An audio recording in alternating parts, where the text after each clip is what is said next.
میرا آخری جملہ تھا جو میں پہلے بولنے لگا ہوں کہ تبدیلی کا جو ذریعہ ہے، جو مرکز ہے، وہ تعلیمی ادارے ہوتے ہیں.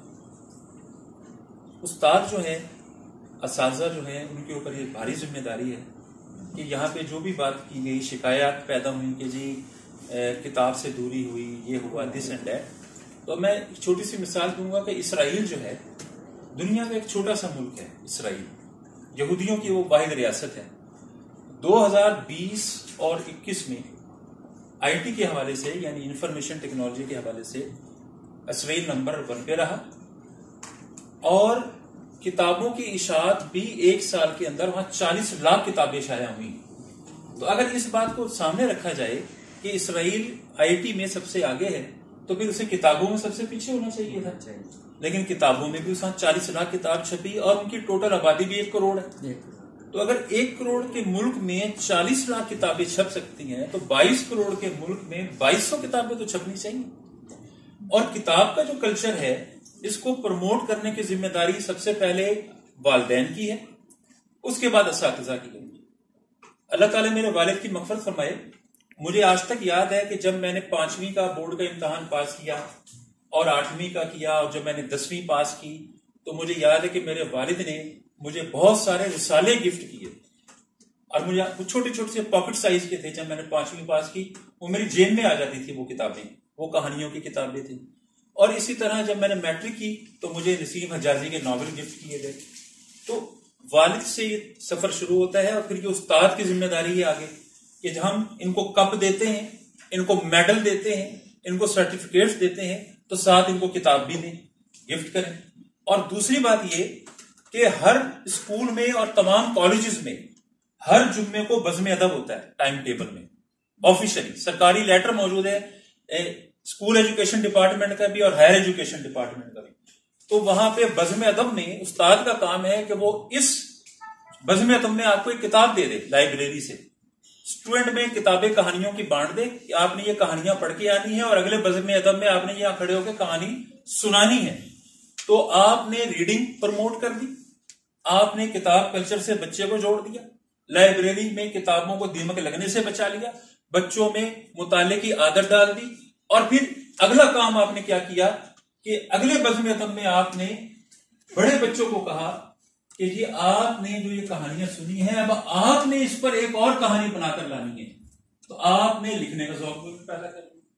تو جب والدین کچھ کرنے کو تیار نہیں، استاد کچھ کرنے کو تیار نہیں، ہم ہر کام کو راکٹ سائنس سمجھنے لگ جائیں گے تو پھر وہ یہی رونے رہیں گے جو ابھی یہاں آپ کے بڑوں نے روئے. پھر دوسری بات یہ کہ استاد جو ہے، کیونکہ اس نے زیادہ تر لکھنے پڑھنے کا کام تو استاد کے ساتھ وابستہ ہے. والدین تو چھٹ جاتے ہیں یہ کہہ کے او جی سانو تو پتہ ہی کچھ نہیں، اسی کیڑے پڑھے لکھے ہیں، وہ تو یہ کہہ کے چھٹ گئے. لیکن استاد نہیں چھٹ سکتا کہ جی میں پڑھا لکھا نہیں ہوں. تو یہ ٹیچنگ ٹیکنیکس کو اس میں استعمال کریں اور اسٹوڈنٹ جو ہے ان کو اس طرف لے کر آئے تو انشاءاللہ تعالیٰ یہ پروموٹ ہو سکتا ہے. 1 نمبر 2 کہ جب کتاب چھپتی ہے کسی بھی لکھاری کی، اگر وہ محکمہ تعلیم کا استاد ہے، یونیورسٹی کا پروفیسر ہے، کالج کا استاد ہے، یا کسی اسکول کا ٹیچر ہے، اور وہ یہ کہے جی میری کتاب نہیں بکتی، تو پھر یہ اور لمحہ فکریہ ہے.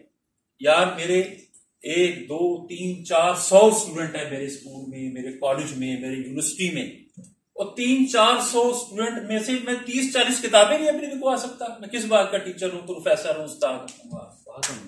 ٹھیک ہے. یہ سیاست آپ نے ابھی یہاں پہ شروع بات جب گفتگو محفل شروع ہوئی تھی سیاست دانوں کا نام لیا. سیاست دان کیا ہے؟ سیاست دانوں کو تو میں ٹائم فش سمجھتا ہوں، وہ تو مداری ہے، اس سے زیادہ ان کی کوئی حیثیت نہیں ہے. جو علم جو تجربہ ایک استاد کے پاس ہے، ہی از مین آف آل ٹریڈ. وہ جو بھی ڈپٹی کمشنر کی یہاں بات ہوئی، سیکٹریوں کی بات ہوئی، وہ سارے ہمارے شاگرد ہیں. کسی ماں نے آج تک سیکٹری پیدا نہیں کیا، کسی ماں نے آج تک کوئی پولیٹیشین پیدا نہیں کیا، وہ سارے ہمارے شاگرد ہیں. وہ کہتے ہیں تو کون ہے؟ میں جی ڈی سی. تو کون سی؟ میں سیکٹری. اور تو کون ہے؟ میں جی وزیر اعظم. انہوں نے کہا جی تسی کون ہو؟ میں کہا جی جدو اسکول پڑھتے سن میں نے سارے نو لتر پھیر کافی ہے، میں وہ جب میں نے اپنے مقام سے ہٹ گیا، میں نے اپنے مقام کو چھوڑ دیا، جب میں نے اپنا کام چھوڑ دیا، میں نے اپنا جذبہ چھوڑ دیا، اپنا جو میرا پروفیشنل اپروچ تھی اس سے میں ڈیویٹ ہو گیا، پیچھے ہٹ گیا، تو پھر یہ خرابیاں پیدا ہو گئی. بھائی موبائل کریں، جتنا موبائل یوز کرنا کریں، آپ ڈٹ کے کریں، لیکن کتاب سے رشتہ استاد جو ہے، والدین جو ہے، وہ ٹوٹنے لگے۔ جی ٹھیک ہے، سرچ کریں، موبائل پکڑا ہوا ہے۔ بھائی میں نے کل ایک کتاب دیکھی تھی، اس پہ یوٹیوب پر فلاں فلاں کتاب یا فلاں فلاں فیس بک پر مضمون پڑھے، اور پھر باجی آپ نے سب بچوں کو سنانا ہے، جو سنائے گا اس کو پیزا انعام ملے گا۔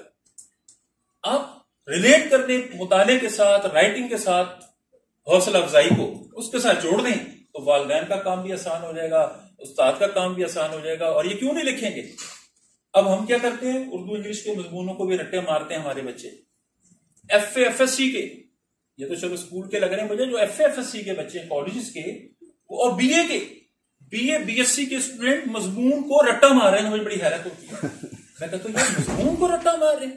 او بھائی آپ کا مضمون کیا ہے؟ میرا اسکول۔ مضمون کیا ہے؟ میرا بہترین دوست ہے۔ اب میں اس پہ رٹا مار رہا ہوں، Ali Haider is my best friend, Ali Haider is my best, یہ کیا؟ اور پھر جب وہ تیار ہوتی کھچڑی اور کہا جاتا ہے بھی مائی بیسٹ ٹیچر پہ مضمون لکھیں، تو ہمارا بچہ کیا لکھتا ہے؟ Mister Siddiqui is my best teacher, he is made of wood and stone.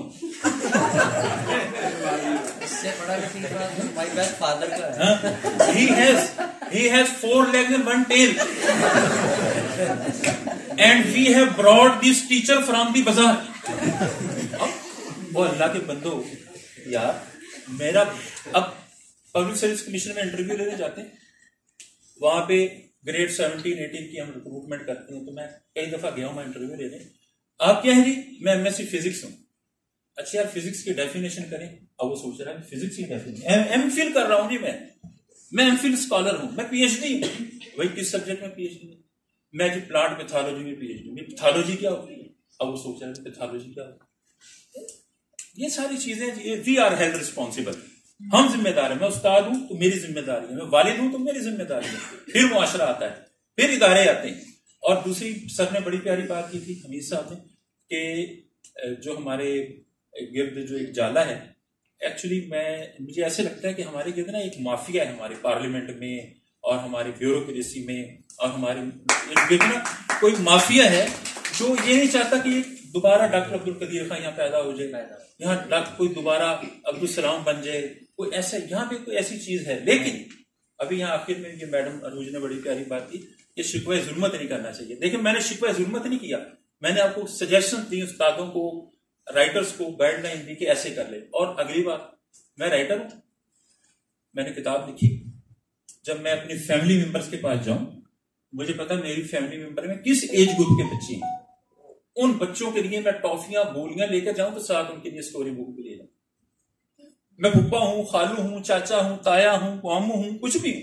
اور اگلی بار جب میں جاؤں بچوں کے پاس، میں پوچھوں ہاں بھی شہلا تمہیں میں نے پچھلی دفعہ کہانیوں کی کتاب دی تھی، وہ کیا پڑھا تم نے؟ اس نے نہیں پڑھا۔ انہوں نے کہا جی نہیں پڑھتے، نہیں پڑھا، لیکن شی ول تھنک ونس، یار ماموں نے مجھ سے پوچھا ہے کہ تم نے پڑھا، اور ماموں اب ایک اور کتاب لے آئیں، یہ پھر پوچھیں گے۔ تو جوڑنے کا کام آپ کا ہے۔ دیکھیں اذان دی جاتی ہے تو آپ کو کوئی ڈنڈے سے تھوڑی نماز پڑھائی جاتی ہے، آپ کو اذان دے دی جاتی ہے بھی نماز کا ٹائم ہے، آگے آپ کی چوائس۔ یہ تھوڑی کوئی ڈنڈا لے کے آتا ہے چلو نماز پڑھا، نہیں تو تجھے پھینٹا لگائیں گے۔ تو ایسے ہی ہے ساری باتیں۔ تو میں چلتا ہوں اپنی وائنڈ اپ کی طرف، کیونکہ میرے آخری جملے تھے جو میں نے شروع میں بولے، بچوں کی وجہ سے شاید ان کے جانے کی جلدی ہے۔ تو گزارش یہ ہے، یہاں پہ سب سے پہلی بات عالمی حدت کے حوالے سے ہوئی، ڈاکٹر جمیل صاحب کی کتاب اور ڈاکٹر سدرا صفدر اور ڈاکٹر عابد ملک اور نویر احمد، ان کی کتابیں میں نے پڑھی۔ وقت کی آواز ہے، موقع کی مناسبت سے ہے، گلوبل وارمنگ آج کا ایشو ہے۔ یہ سارے بچے بھی اب جان گئے کہ پورا سندھ، بلوچستان، پنجاب کا بڑا حصہ اور خیبر پختونخوا کے بڑا حصہ، گلگت بلتستان، کیسی تباہی آئی۔ اور پاکستان جب سے بنا ہے اتنی بارشیں کبھی نہیں ہوئی۔ پھر یہ گلوبل وارمنگ کی ایک مثال تھی۔ اگلی بات یہ کہ آپ اپنے گھر سے شروع کریں۔ آپ کے گھر میں کتنے لوگ رہتے ہیں؟ آپ کے گھر میں 4 5 6 لوگ رہتے ہیں، ذرا اندازہ لگائیں روز کا کتنا کوڑا آپ کے گھر میں پیدا ہوتا ہے۔ اندازہ لگائیں کتنے چھلکے ہیں، کتنا شیشہ، کتنے کپڑے، کتنے ٹکڑے، کتنے پلاسٹک ایک گھر میں۔ اب ذرا اس گھر کو محلے پہ لے جائیں، محلے کو محلے پہ لے جائیں، محلے کو شہر پہ لے جائیں، شہر کو صوبے پہ لے جائیں، صوبے کو ملک پہ لے جائیں، ملک کو بر اعظم پہ لے جائیں، اور بر اعظم کو دنیا پہ لے جائیں، تو کتنا کوڑا کرکٹ ہم روز کا پیدا کر رہے ہیں انڈیویجل ذاتی حیثیت سے۔ تو اس کوڑے کرکٹ کا کوئی ٹھکانہ لگایا جائے, اس کو کوئی مناسب استعمال کیا جائے. یہی عقل مندی ہے, یہی شعور ہے. اور یہ شعور دینا ہے استاد نے, والدین نے, وہیں سے شروع ہونا ہے. سورس وہی ہے کہ اچھا اب ہسپتالوں میں ہم جاتے ہیں, آپ دیکھیں 3 بالٹیاں رکھی ہوتی ہیں, یہ جی پٹیوں کی اور روئی کی, یہ بالٹی جو ہے جی پلاسٹک کے آئٹم, گلوکوز کی بوتلیں, یہ والی جو سرخ رنگ کی بالٹی ہے اس میں زہریلے, ٹاکسک, خطرناک سرنجیز اور یہ وہ اس میں ڈالی جاتی ہے. لیکن کوڑے کی کلاسیفیکیشن اسپتالوں میں کر دی جاتی ہے. تو ہم اپنے تعلیمی اداروں میں یہ ٹریننگ دیں, ہم سارا 10ویں جماعت تک ان کو کہتے ہیں قطار بناؤ قطار بناؤ, لیکن جب یہ فلم کے لیے ٹکٹ لینے جاتے ہیں تو قطار نہیں بناتے. بس میں جاتے ہیں سفر کرنے کے لیے, خالی بس ہوتی ہے اور خالی بس میں ایسے بھاگ کے چڑھتے ہیں جیسے پتہ نہیں سیٹ نہیں ملنی, اور ایک ہی مسافر ہوتا ہے خالی بس میں بھی وہ ایسے ہی بھاگ رہا ہوتا ہے سیٹ نہیں ملنی. یہ کلچر دیکھیں, یہ کلچر ہم نے اپنے تعلیمی اداروں میں ڈیولپ کرنا ہے سب سے پہلے. پھر اگلی بات کہ کوڑا کرکٹ کی کلاسیفیکیشن اسکول سے سکھائی جانی چاہیے, پھر وہ کالج اور یونیورسٹی میں آنی چاہیے. وہ کیا کہ جی ریپر جو ہے یہ اس میں ڈالنے ہیں, چھلکے جو ہیں یہ اس میں ڈالنے ہیں, اور کاغذ اور اسٹیشنری کی جو چیزیں ہیں وہ اس میں ڈالنی ہیں. یہ کلاسیفیکیشن جب آپ نے اسکول سے دینی شروع کر دی اور کالج اور یونیورسٹی تک گئی, تو یہی معاشرے میں جو یہ لوگ بیٹھے ہیں, جو یہاں سارے لوگ بیٹھے ہیں, یہ اسکولوں کے لوگ ہیں, یہ کالجوں کے اسٹوڈنٹ بیٹھے ہیں, یہ یونیورسٹیوں سے پڑھ کے آئے ہوئے, یہ کسی نہ کسی استاد کا پروڈکٹ ہے یہ سارے. تو وہ اگر پیچھے سے میرے اندر گھٹی میں پڑی ہوگی یہ بات, وہ میں اس کو اپلائی کروں گا اپنی روزمرہ معاشرے میں. اور اگلی بات یہ جو کتاب لکھی کی گھریلو باغبانی کے حوالے سے, عبدالسلام صاحب نے بڑی بڑی پیاری باتیں کی. اس میں ایک انہوں نے نام لیا گلائل کا, گلیڈیولس کا نام لیا انہوں نے. تو گلیڈیولس سے مجھے بڑا پیار ہے کیونکہ میری ڈاکٹریٹ ہی گلیڈیولس کے اوپر.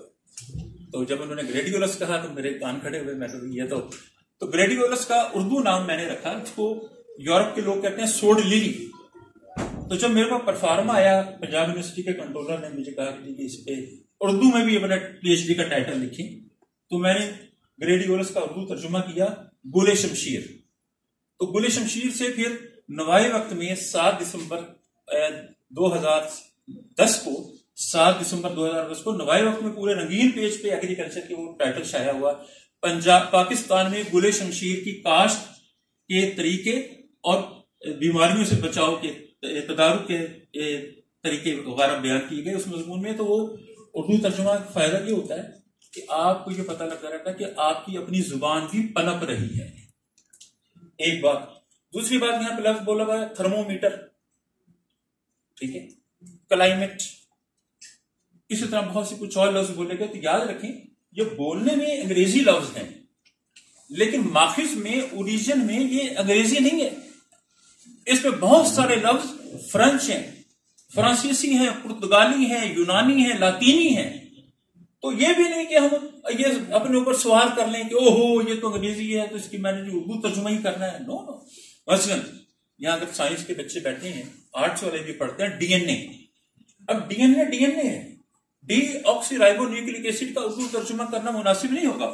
آپ چائنا کی کتابیں دیکھ لیں جنہوں نے اپنی زبان میں ترقی کی, جرمن, فرینچ, پرتگیز, جتنے لوگ اپنی لینگویج, کورین, ان کی کتابوں میں ڈی این اے کو ڈی این اے ہی کہا گیا.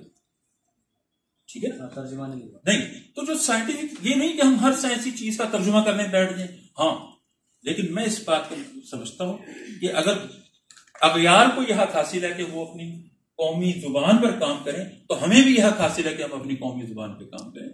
اور نمبر 2, انگلش بولنا, پڑھنا, سمجھنا یہ ایک آرٹ. کر لیتے ہیں تو ویری گڈ, نہیں کرتے تو اس کا مطلب یہ نہیں ہے کہ آپ پینڈو ہیں, آپ نالائق ہیں. آپ اگر ہم پینڈو ہیں اور نالائق ہیں تو چائنیز سارے پینڈو, جرمن سارے پینڈو, فرنچ سارے پینڈو, کیونکہ وہ انگریزی نہیں بول سکتے, اس سے اچھی انگریزی تو ہم بول سکتے. تو یہ بات, انگریزی کوئی حسب نسب, کوئی شخصیت کے اندر کوئی بڑی خوبی کا نام نہیں ہے. بس یہ اسکل ہے. اگر if you can speak very good, otherwise نیچے لگنے کی ضرورت نہیں ہے کسی کے سامنے. اور آخری بات یہ کہ جو ہمارے ہاں کتاب بڑا مشکل ہو جاتا ہے, ریسنٹ ہے. میں کانفرنس میں گیا, انٹرنیشنل کانفرنس تھی فیصل آباد زرعی یونیورسٹی. وہاں پہ انڈین ایک پروفیسر صاحب آئے ہوئے تھے لدھیانہ یونیورسٹی کے. انہوں نے مجھے یہ بات بتائی کہ ہمارے ہاں جب کسی کو پروموٹ کیا جاتا ہے استاد کو, تو اس کے لیے شرط رکھی جاتی ہے کہ پہلے کتاب لکھو. یہ وجہ ہے کہ آپ کبھی ایکسپو سینٹر جائیں کتاب میلے میں تو آپ دیکھیں گے زیادہ تر رائٹ جو ہیں وہ انڈین ہیں. اس کی وجہ کیا ہے؟ اس کی وجہ یہ ہے کہ وہاں شرط ہے کہ آپ کو پروموشن تب ہوگی. اب ہمارے یہاں کیا جی، میں گریڈ 17 میں بھرتی ہوا، میری لینتھ آف سروس 12 سال ہو گئی ہے، جب مجھے 18واں گریڈ ملنا چاہیے. وہ کہتے ہیں ٹھیک ہے بھائی آپ کو 12 سال پورے ہو گئے، اب آپ کو 18واں گریڈ ملنا چاہیے. چلے آپ کس سبجیکٹ کے استاد ہیں؟ اور جی میں بایولوجی کا استاد ہوں. چل کہتا پھر بایولوجی تو کتاب لکھ رہے. اب کتاب لکھوں گا تو پروموشن لوں گا، خالی لینتھ آف سروس کی کوئی اہمیت نہیں.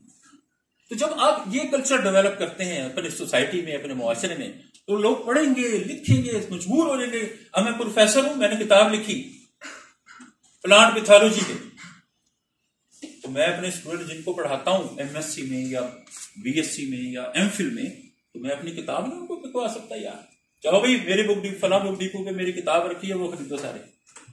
ہم کالجوں میں پتہ کیا کرتے ہیں، ہم اسٹوڈنٹ کو کہتے ہیں علمی بک ڈپو کی پریکٹیکل کی کاپی ہوگی تو میں چیک کروں گا.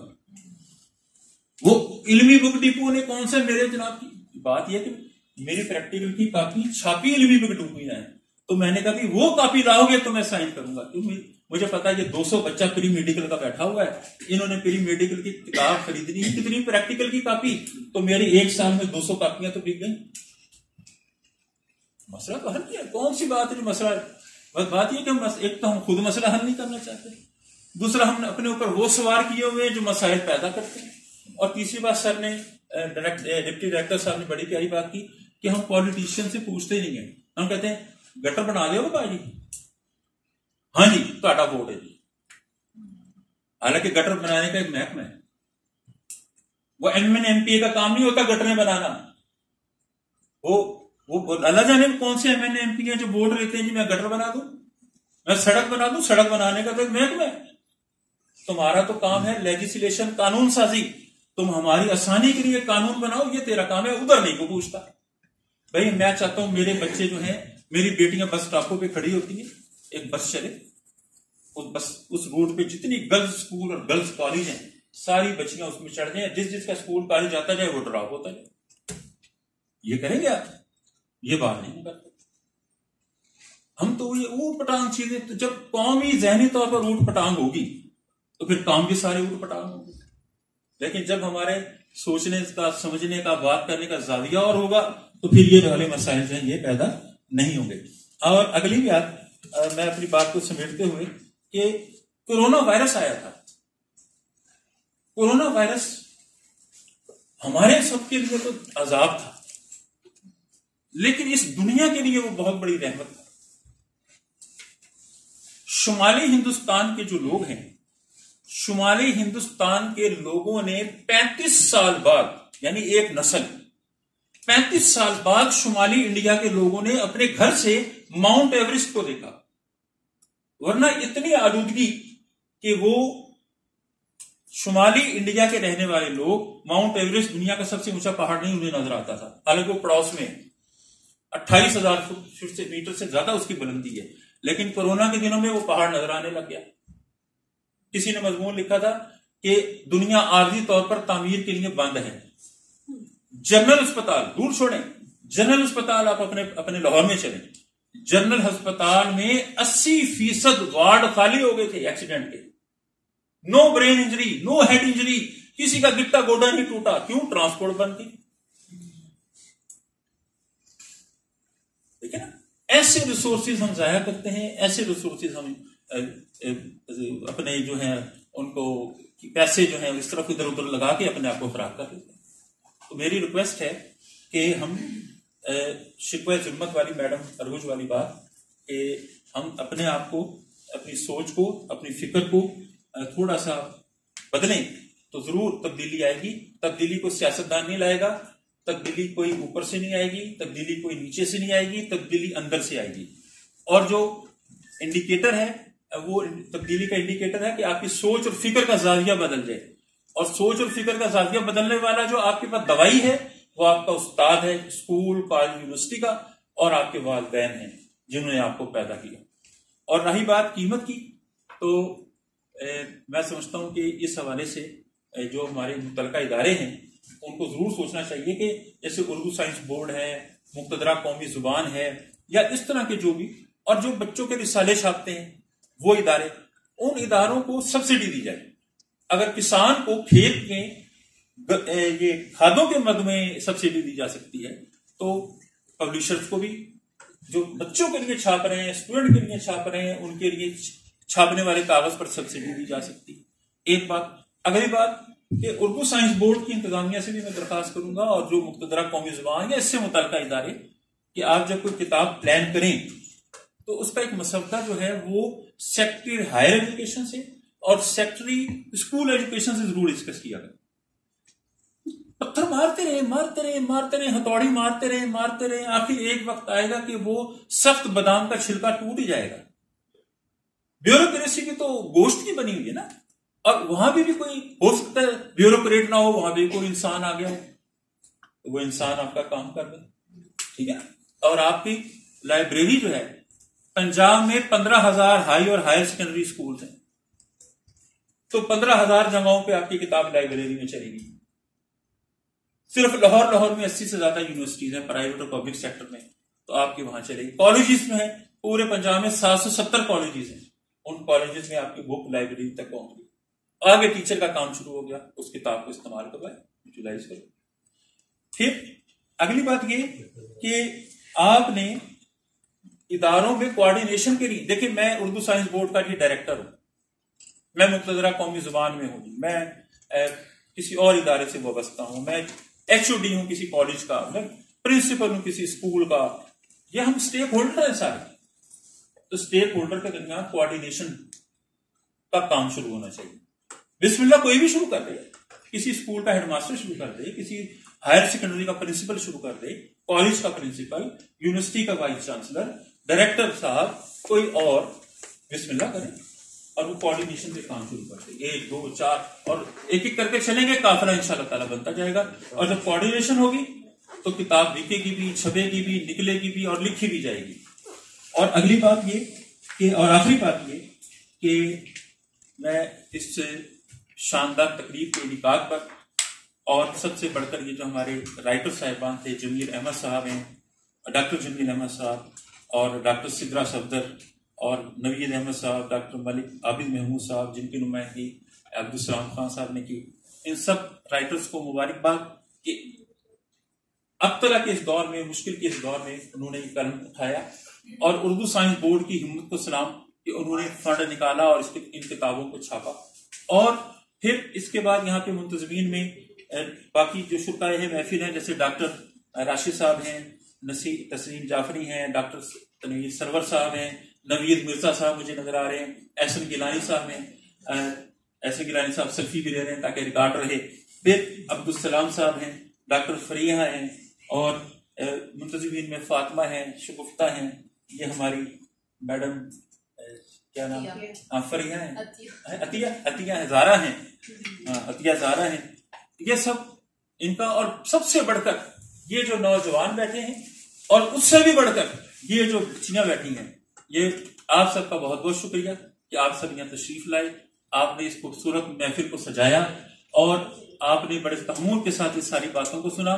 یہاں پہ اساتذہ، یہاں پہ جو والدین اور یہاں پہ جو اسٹوڈنٹ بیٹھے ہیں اور جو رائٹرز بالخصوص، ان سب سے وہی درخواست بار بار کہ شکوہ ظلمت نہیں کرنا، اپنے حصے کا دیا جلانا ہے. بزم ادب کو ایکٹیو کریں تو سارے کام آپ کے اسکولوں کالجوں میں ایکٹیو ہونے شروع ہو جائیں.